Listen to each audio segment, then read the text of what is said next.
안녕하세요 여러분, 도쿄MX입니다. 결국 CPI가 발표됐고 그 결과는 컨센서스였던 8.1%보다 높았던 8.2%가 나왔습니다. 이러한 결과가 나오자마자 지금 주가는 곤두박질 치면서 아래로 하락하고 있는데요. 음식은 큰 변화가 없었고 에너지는 9월달에 약 2.1% 정도 하락하면서 8월 대비해서 하락률이 줄어들었고요. 음식과 에너지를 제외한 부분은 인플레이션이 줄긴 했는데 CPI 인덱스에서 약 32% 정도를 차지하고 있는 이 쉘터의 부분은 0.7%로 과거와는 별 차이가 없는 수치를 갱신하고 있는 상태입니다.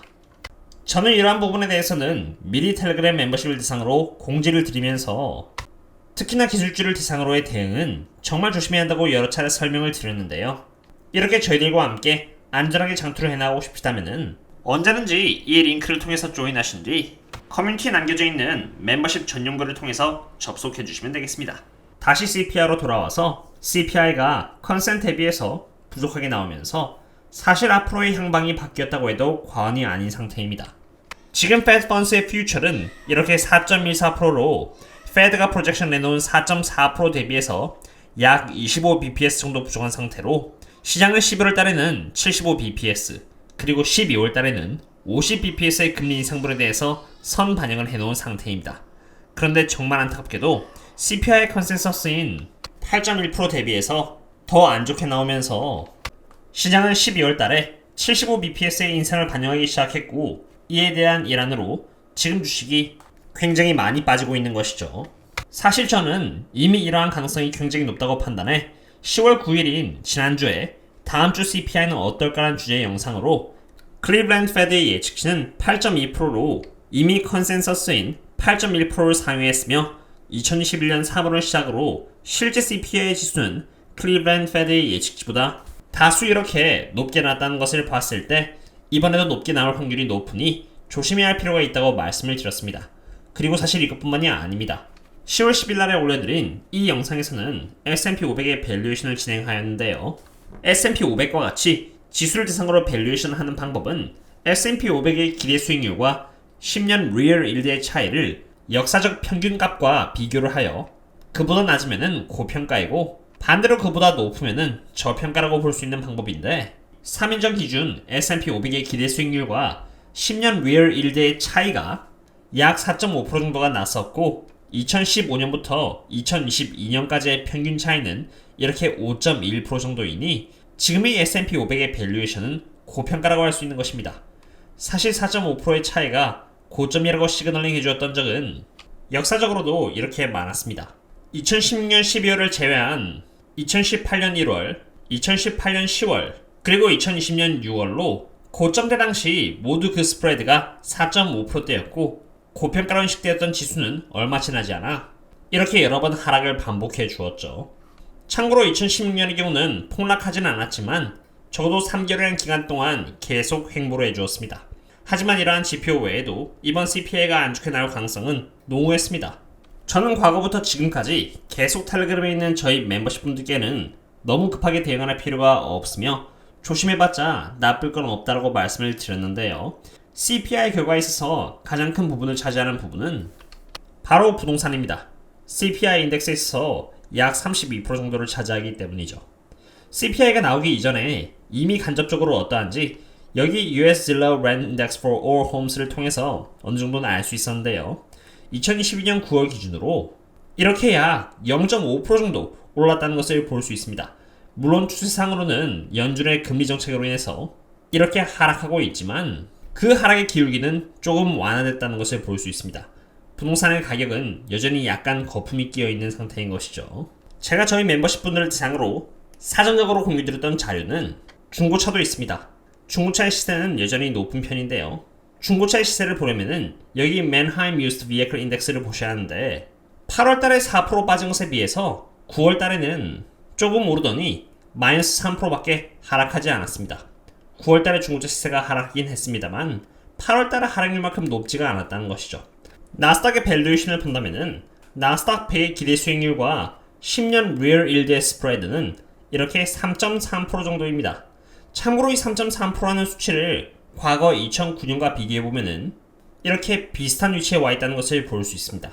그리고 이 위치의 주가는 주가가 폭락해서 이 위치에 온 게 아니라 리얼 일드에 대비해서 주가가 워낙 고평가를 받은 탓에 기대 수익률이 낮은 것이고 그 이후로 이렇게 3.3%의 위치에 다다르게 된 것입니다. 얼마 지나지 않아 주가가 폭락하면서 기대 수익률은 상승하게 되고 이에 따라서 스프레드가 높아지면서 나스닥의 기대 수익률과 리얼 일드의 차이를 보여주는 스프레드는 이렇게 상승하게 됩니다. 쉽게 말해 지금 또한 리얼 일드 대비해서 주가가 여전히 고평가에 있다는 것을 의미하고 주가가 2009년 때만큼 폭락하면서 스프레드가 다시 가파르게 오를지는 저도 모릅니다만 적어도 지금의 스프레드는 과거 2009년 주가가 고평가했을 때와 별 차이가 없기 때문에 힘들게 한 달 한 달 일해서 벌어놓은 월급을 저라면 투자하지 않고 오히려 조심히 바라볼 것이라는 것입니다. 무한 매수하다가는 정말 못 건너올 수도 있습니다. 특히 3배라면 더더욱 말이죠. 바로 그 이유에서 지금 현재 차트의 모습은 리만 브러더스 때와 제법 닮았다는 생각이 듭니다. 지금 딱 이 위치에 있는데 과거 대비해서 그래도 제법 많이 떨어졌다는 것을 볼 수 있죠. 저의 며칠 전 과거 영상에서는 S&P 500 밸류에이션을 통해서 3,639달러의 위치에서 약 9% 정도 하락하여 3,300달러 정도의 위치에 왔을 때 그 정도는 돼야 그나마 적정 수준의 밸류에이션에 도달할 수 있을 것이라고 평가를 했었는데요. 이번에는 밸류에이션이 아닌 차트를 기준으로 보고자 합니다.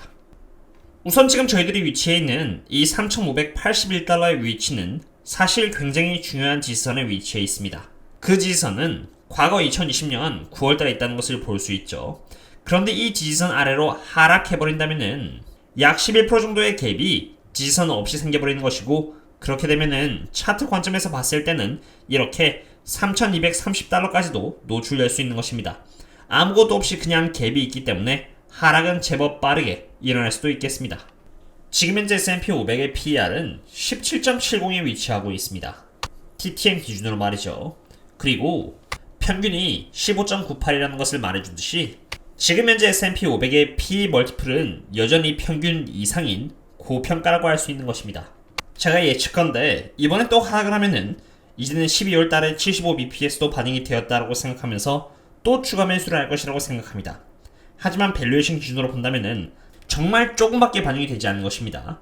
만약 이러한 악재들이 전부 다 반영이 됐다면은 아무리 잘 봐줘도 지금의 멀티플은 적어도 평균 위치에 도달해 있을 정도로 주가가 많이 빠져 있어 줘야 합니다. 그러나 지금 현재 PE 멀티플 17.70이 평균 이상에 있다는 의미 자체가 여전히 주가는 악재에 대해 충분히 선반영을 해주지 못하고 있음을 의미합니다. 그렇다면 대응은 어떻게 해줘야 할까요? 지금 현재 10년 국채 금리가 벌써 4.036%로 4% 이상을 찍어 주었습니다. 이 4%라는 10년 국채 금리가 마치 높은 것처럼 보이지만 사실 기간을 이렇게 1982년까지 늘려서 보시면은 4%라는 10년 국채 금리는 어떻게 보면은 굉장히 정상적이라는 것을 볼 수 있습니다. 오히려 10년 국채 금리가 2%였을 때가 비정상적이었던 것이죠.